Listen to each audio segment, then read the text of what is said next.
to say, let's say, to understand more deeper, you have to do lots of merit part. You have to do lots of mandala practice, lots of offering part. When I'm saying like offering part, it doesn't mean that you have to offer lots of money. And offering, what I mean is like you have to visualize from your heart, in your mind. You have to visualize and you have to offer to all the deities and all the bodhisattvas. If you just keep on doing that, and if you just keep on practicing about compassion, like our Lokiteshvara practice, if you just keep on doing the practice, naturally your loving kindness to the sentient beings, it will come. I'm sure, it will come. Because when I was before 16, I was really a tough boy. I fight all the time. And then after the retreat, when I was in the retreat and when I did practice about Lokiteshvara, so like even people yell at me and right in front of me, my mind is still calm. And then like, even they yell at me, Rinpoche, you're this, you're like, you're full of shit, and then like, many rubbish words and all. Even they're trying to say many bad words. My mind is calm because I think of them as a sentient being. Misunderstanding, sentient being. Okay, no problem. And then my mind is still calm.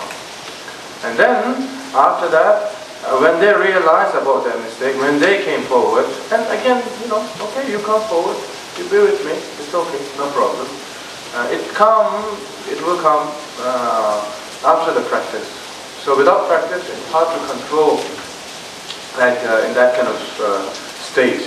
So with practice, you can understand, with a very deep compassion, you can really take all the responsibility of the sentient beings. But I didn't reach that kind of level, but to tell you the truth, the more you practice, the more compassion and sentient being it will grow. But when you start doing the practice, you have to start with the right motivation. The motivation is like, I want to have all the sentient beings, so that's the reason why I want to do the practice. So you need the right motivation. If you have the wrong motivation, and the practice won't help to you, and even the way which you have practiced, it won't be helpful to the other sentient beings. So the most important part is to have a very strong, deep motivation that you really, really want to have all the sentient beings and think of the sentient being as a part of your family, taking no different. And then if you start doing a practice from that kind of state, and then even your practice, it can be very, very, very helpful to yourself. Even there's some kind of situation hard to understand, you can understand, because of the compassion, because of the practice. And the practice will support you to increase your experience. That is not only the point. When we start, we have to share our love and compassion and everything. But the most important thing which we have to give to the sentient being is Dharma. Without love and compassion, you cannot make them understand anything. With love and compassion, with a deep understanding, there's no compassion. There is understanding. With deep understanding, there is a compassion. With the deep love of feeling, with the everything, with the deep love, there is understanding, and everything is dependent on each other.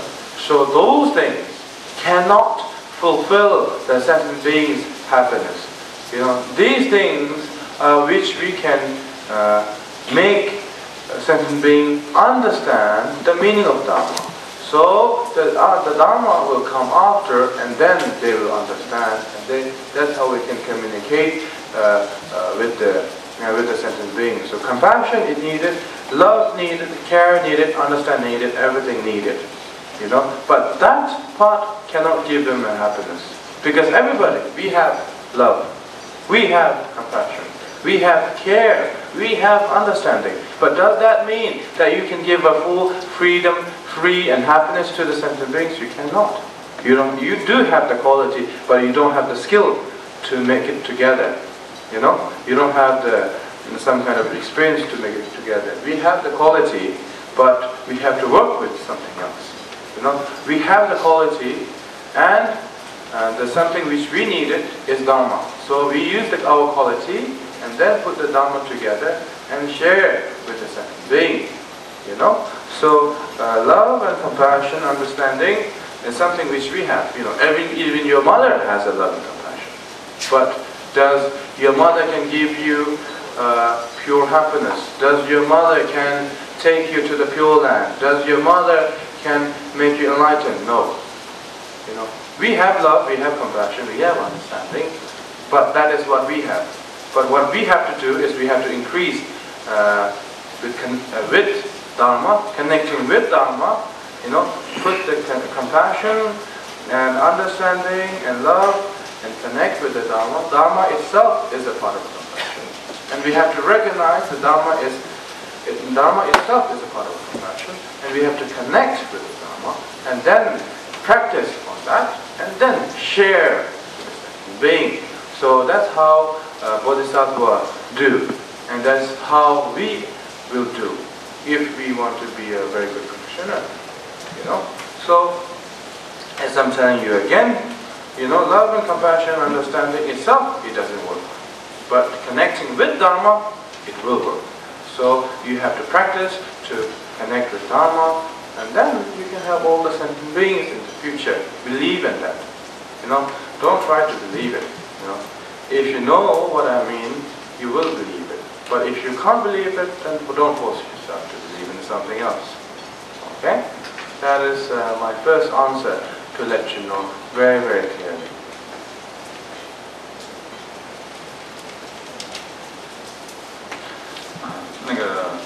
这个问题呢是说，我们刚才有提到这个爱与关怀分享给所有的众生，要没有这个贪着还有欲望，那就是请针对这一点呢，能够在于深入的这样的一个引导。仁波切所提到的说，第一个他讲说我们要能够呢就是说真正的去分享这些爱与关怀，首先我们必须要累积福报的，比如我们去做供养，像这个信满的供养。这些等等的来累积福报。那我们供养不是说只是说这种用很多金钱去做供养，其实最重要的是这个观想。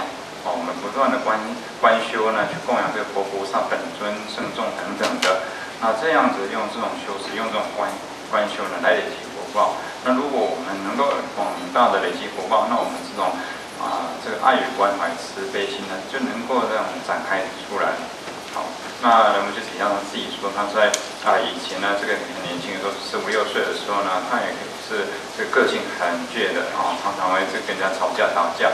后来他进入这个闭关之后，那特别第2年就刚才他讲到的这一个过程里面，之后呢，再有人对他叫喊，就说你去吃大便啊，狗屎啊什么这些骂他的话，他也觉得没什么。他也不会因为这样子就发脾气，他也不会觉得说这有什么特别，他还是可以保持平静。这就是说，他也可以把视为他们都是一个众生，他所要去关怀的对象。然后呢，虽然这个他们有一些误会，所以呢，这个是因为呢他们有误会所产生的这种一种现象，他并没有因此呢，然后就升起了这些就是说嗔心的这种反应。那甚至呢之后呢，这些人如果想要再接近仁波切，他也觉得可以，没有问题。那为什么他能够做到这一点呢？就是因为他这个经过修持之后才有办法的。所以如果我们透过修持呢，我们就能够对所有的众生更有责任感。但是不只是说我们不断的去像观修这一个爱与关怀了，或者是这个慈悲心其实还有一个重点就是我们必须要有一个正确的动机，想要利益所有的众生，用这样的方式呢这样的一个动机或这样的一个发心去做修持这样才有办法真正对众生能够产生帮助的。然后甚至呢，我们能够随时的保持对所有的众生，我们都像对家人这样一样来对待他们那就是说，如果我们能够达到这个程度的时候呢，事实上对自己也是会很有帮助的。有些很难了解的事情呢，或者说这个佛法意义，我们反正就可以很了解。另外呢，就是说，在这个分享这些呢给众生的其中里面，最重要呢，我们必须要对众生有一个很深入的这种关怀跟了解当然呢，就是说，只是一般的这种关怀了解还是不足够的。其实我们是希望让所有众生都能够去了解佛法，就是得到佛法的利益。